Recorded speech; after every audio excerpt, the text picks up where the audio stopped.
हाँ तो विद्यार्थी मित्रों, हवे आपणे वेचाण नोंधमां बीजा प्रकारनो अभ्यास करेलो એટલે કે ખાનાવાળી વેચાણ નોંધ કઈ તો ખાનાવાળી વેચાણ નોંધમાં આપણે જે અભ્યાસક્રમમાં છે એ કઈ છે માલના પ્રકાર પ્રમાણેની ખાનાવાળી વેચાણ નોંધ। તો બસ વિદ્યાર્થી મિત્રો, હવે આ પ્રકરણ તમારે એવું જ સમજવાનું કે જે આપણે 3-4 દાખલાનો અભ્યાસ કર્યો એ જ નિયમ પ્રમાણે ભણવાનું છે। બસ અહીંયા નામ બદલા છે, આ છે વેચાણ નોંધ માલના પ્રકાર પ્રમાણેની। तो मालना प्रकार प्रमाणेनी वेचाण नोंधनो नमूनो अहींया तमे जोई शको छो। जेम तमे मालना प्रकार प्रमाणेनी जे खरीद नोंधनी नो अभ्यास कर्यो तो ए ज प्रमाणे तमारे अहींया खाना बनाववाना छे। तो फॉर्मेट छे ऊपर हेडिंग में तो नाम आपी देवानुं, श्री अशोकभाईनी वेचाण नोंध, तारीख विगत लखवो होय विगत, ग्राहकनुं नाम लखवो होय। अहींया शुं छे जावक भरतिया नंबर। खरीद नोंधमां शुं हतुं आवक भरतिया नंबर। बस विद्यार्थी मित्रों, खरीद नोंध अने वेचाण नोंधना नमूनामां शुं बदलवानुं? फक्त ने फक्त आवक भरतिया नंबर अने जावक भरतिया नंबर ज चेन्ज थशे। त्यारबाद खापा नंबर, पछी रकम। तो अगाऊ मैं समजाव्युं ए प्रमाणे टेबल, खुर्सी, कबाट जेटली वस्तु एटला नाम अने ए रकमनो कुल सरवाळो। बस आ थयुं तमारी मालना खानावाળી वेचाण नोंध। हवे आ प्रमाणेनो आपणे दाखलानो अभ्यास करीए। तो विद्यार्थी मित्रों, उदाहरण नंबर 5 तमे जोई शको छो। रकम हूँ वाँचुं छूं। नीचेना व्यवहारो उपरथी श्री भावना टेलिकॉमना चोपड़े खानावाળી वेचाण नोंध तैयार करो। श्री भावना टेलिकॉम कई कई वस्तु खरीदे छे? Mobile phone. जुओ विद्यार्थी मित्रों, कोडलेस फोन अने सादा फोन एटले 3 प्रकारनी जे वस्तु छे एना नाम तमने आपी दीधा छे। जेम मैं तमने टेबल, खुर्सी अने कबाट कह्युं ए प्रमाणे ए 3 वस्तु आपेली छे એટલે તમને ખ્યાલ આવી જાય કે આ ખાનાવાળી વેચાણ નોંધ છે અને એમાં કયા માલના ખાનાવાળી વેચાણ નોંધ છે અને એમાં કઈ કઈ વસ્તુનો સમાવેશ થાય છે। તો પહેલાં આ રીતે આપણે કોષ્ટક બનાવી દઈશું, ફોર્મેટ બનાવી દઈશું। શ્રી ભાવના ટેલિકોમના ચોપડે ખાનાવાળી વેચાણ નોંધ। શ્રી ભાવના ટેલિકોમના ચોપડે વેચાણ નોંધ લખો તો પણ ચાલે, ખાનાવાળી લખો તો પણ ચાલે। ફોર્મેટ સમજાવ્યા પ્રમાણે તારીખ વિગત લખો હોય વિગત, ગ્રાહકનું નામ લખવું હોય તો ગ્રાહકનું નામ, जावक भरतिया नंबर, खापा नंबर, रकम में 3 वस्तु मोबाइल फोन, कोडलेस फोन अने सादो फोन अने एनो कुल रकम। ख्याल आवी गयो? हवे आपणे एक एक व्यवहारनो अभ्यास करीए। तो 2015 जुलाई 1 तारीखनो व्यवहार, श्री भरत ने 5 मोबाइल 9000 नंग दीठ। आवुं आपणे अगाऊ भणी ज्या खरीद नोंधमां खानावाळीमां। तो शुं करवानुं? जेटला जे नंग गुण्या नंग दीठ भाव, कशुं करवानुं नहीं, नंग गुण्या नंग दीठ भाव। पछी 5 कोडलेस फोन 4000 भाव, एकनो 4000 भाव। पछी 10 सादा फोन, एकनो भाव केटलो 2000। नंग दीठना भावे वेच्या। व्यवहार जोई लेवानो के भरतने वेच्यो छे उधार व्यवहार ज छे, क्या रोकड़ व्यवहार एवुं क्या उल्लेख नहीं कर्यो ने, नहींतर व्यवहार में जो समझवामां भूल करशो उधार व्यवहार रोकड़ व्यवहार में तो व्यवहार खोटो पड़शे। भरतिया नंबर 101, शाखनो समय एटले के 2 महीना में पैसा चूकवी देवामां आवशे एवुं। तो आ व्यवहारनी नोंध करीशुं। तो विगत लखाशे श्री भरत खाते लखीशुं। पछी मोबाइल फोन में लखीशुं 9000 × 5, कोडलेस में लखीशुं 4000 × 5 अने सादा फोन में 10 × 2000। आज विद्यार्थी मित्रों करवानुं छे एटले एनी रकम तमने मळी जशे। तो एनी नोंध करीए। 2015 जुलाई 1 श्री भरत खाते जावक भरतिया नंबर 101, मोबाइल फोन में केटली रकम आवशे? मैं तमने कह्युं प्रमाणे 9000 × 5 एटले 9 × 5 = 45। Cordless phone 5 × 4000, 4 × 5 = 20,000। सादो फोन 10 × 2000 एटले 20,000 थई गया। आ त्रणेयनो सरवाळो एटले 85,000 श्री भरते 85,000 वेचाण कर्युं। ख्याल आवी गयो पहलो व्यवहार? ओके। एना पछी बीजो व्यवहार है विद्यार्थी मित्रों। तारीख 7, मोबाइल फोन नंग 3 एनो भाव 8000, सादा फोन नंग 2 एनो भाव 18,000। नंगनु वेचाण कर्युं। वाक्य रचना समझो। अहींया व्यक्तिना नाम के रोकड़ शब्दनो उल्लेख नहीं एटले व्यवहार कयो छे? रोकड़ ज छे। ख्याल आवी गयो? एटले नोंध थशे नहीं। एना माटे आपणे शुं लखीशुं? नोंधमां नीचे आ बधुं लखवानी जरूर नहीं। नीचे लखीशुं तारीख 7 नो व्यवहार। अत्यारे हाल तारीख 7 छे। आपणे तारीख 7 नो व्यवहार रोकड़ वेचाण होवाथी तेनी नोंध थशे नहीं अथवा रोकड़ वीणवा थशे। आवुं दाखलानी नीचे लखी देवानुं। आ व्यवहार पण अहींया पूरो। एना पछी विद्यार्थी मित्रों तारीख 15 नो व्यवहार। તો તારીખ 15નો વ્યવહાર તમે જોઈ, શ્રી દીપકને વેચાણ કરી છે 4 મોબાઈલ ફોન 7500ના ભાવે અને 10 સાદા ફોન 1700ના ભાવે. 10% વેપારી વટાવે. શાખનો સમય 3 માસ અને ભરતિયા નંબર 105. એટલે જેમ પહેલી તારીખનો વ્યવહાર કર્યો એમ આ 15 તારીખનો વ્યવહાર પણ ઉધાર વેચાણનો જ વ્યવહાર છે, પરંતુ અહીંયા 10% વેપારી વટાવ છે.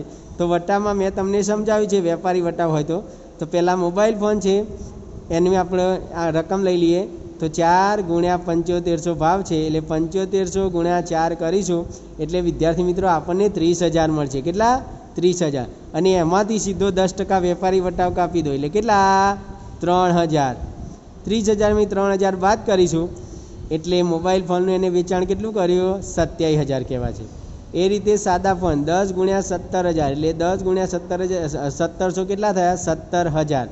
એના 10% એટલે 1700.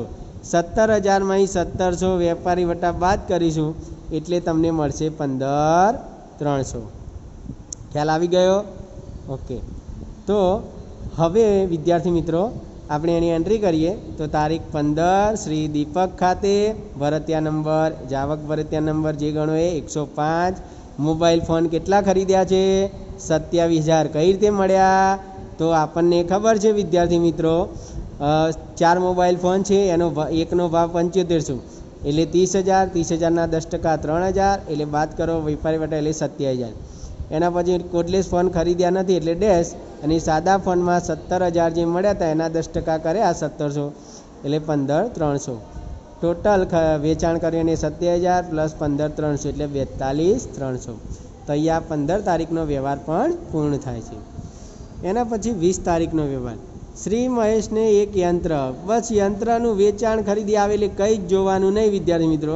આ વ્યવહારની નોંધ આ ચોપડામાં નહીં થાય, તમારે નોંધ તરીકે બતાવી દેવાનું કે ભાઈ તારીખ 20નો વ્યવહાર યંત્ર વેચાણનો હોવાથી તે ખાસ આમ નોંધમાં થશે, એટલે કે આ ચોપડામાં એની નોંધ થશે નહીં. એટલે આ વ્યવહાર પણ અહીંયા પૂરો. એના પછી વિદ્યાર્થી મિત્રો તારીખ 23નો વ્યવહાર. તો શ્રી અરવિંદને 8 મોબાઈલ ફોન 9,000ના ભાવે એટલે એકનો ભાવ, 10 કોડલેસ ફોન 1900 એટલે એકનો ભાવ. કઈ રીતે? વેપારી વટાવે. જેમ 15નો વ્યવહાર છે એ જ રીતે પાછળ કહ્યું છે 50% રકમ તરત ચૂકવી, એને ધ્યાનમાં લેવાનું નહીં. એ તો મેં તમને કહ્યું છે, જો પૂરેપૂરી ચૂકવી હોય તો જ રોકડ વ્યવહાર ગણવો.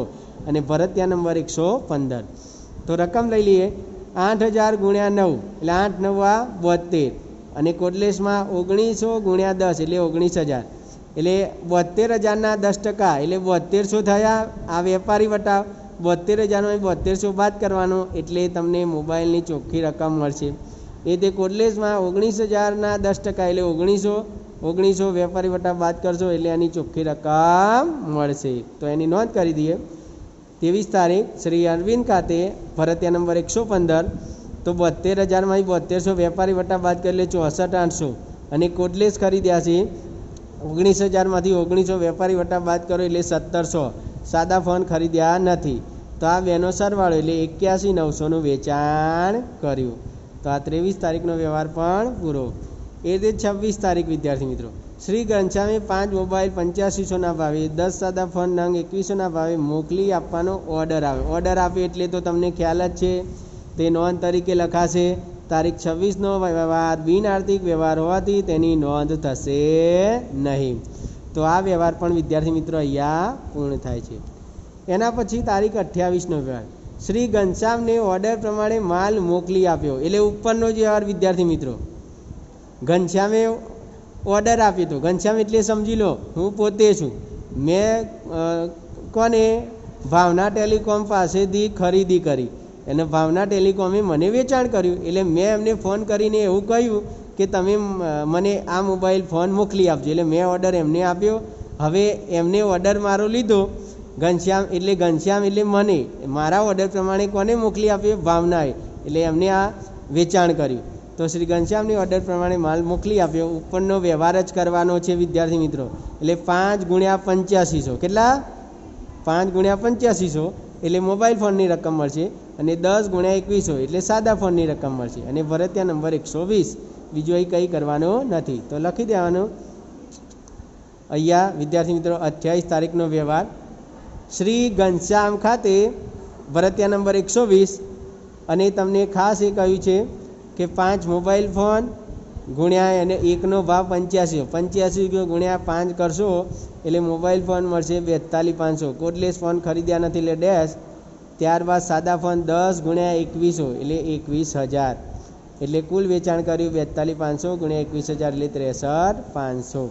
તો અહીંયા આ 28 તારીખનો વ્યવહાર પણ પૂર્ણ થાય છે. છેલ્લો વ્યવહાર 31 તારીખ. મિલને 2 મોબાઈલ ફોન 7,000ના ભાવે અને 3 કોડલેસ ફોન 3500ના ભાવે રોકડેથી. અહીંયા રોકડેથી જ લખ્યું છે એટલે સીધું નોંધમાં લખી દેવાનું તારીખ 31નો વ્યવહાર. અહીંયા વિદ્યાર્થી મિત્રો તારીખ 31નો વ્યવહાર આ ધ્યાનમાં નહીં લેવાનું, જગ્યા નથી, તમે ત્યાં લખી દેજો તારીખ 31નો વ્યવહાર રોકડ હોવાથી રોકડ મેળમાં નોંધાય એટલું યાદ રાખજો. રોકડ મેળમાં નોંધાશે અથવા આ ચોપડે નોંધાશે નહીં. તો વિદ્યાર્થી મિત્રો અહીંયા આપણે આ દાખલો કમ્પ્લીટ પૂર્ણ થઈ ગયો. હવે એનો સરવાળો મેં તમને કહ્યું હતું ખાનાવાળું હોય તો મોબાઈલ ફોનની ટોટલ રકમ કેટલી થઈ? 1,79,300. એટલે કોડલેસનો સરવાળો 3700 અને સાદા ફોનનો 56,300. આ ત્રણનો સરવાળો કરો એટલે કુલ કેટલું વેચાણ? 2,72,700. તો આ રીતે વિદ્યાર્થી મિત્રો તમે પેટા નોંધની પ્રેક્ટિસ કરી શકો છો.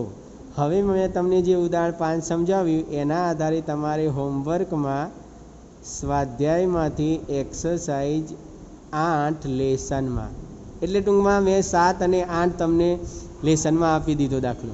તો આ બંને દાખલા તમે પૂર્ણ કરશો એટલે મેં અત્યાર સુધી તમને જે સમજાવ્યું એ બધા જ ટૉપિક તમને સારી રીતે આવડી જશે. ધન્યવાદ.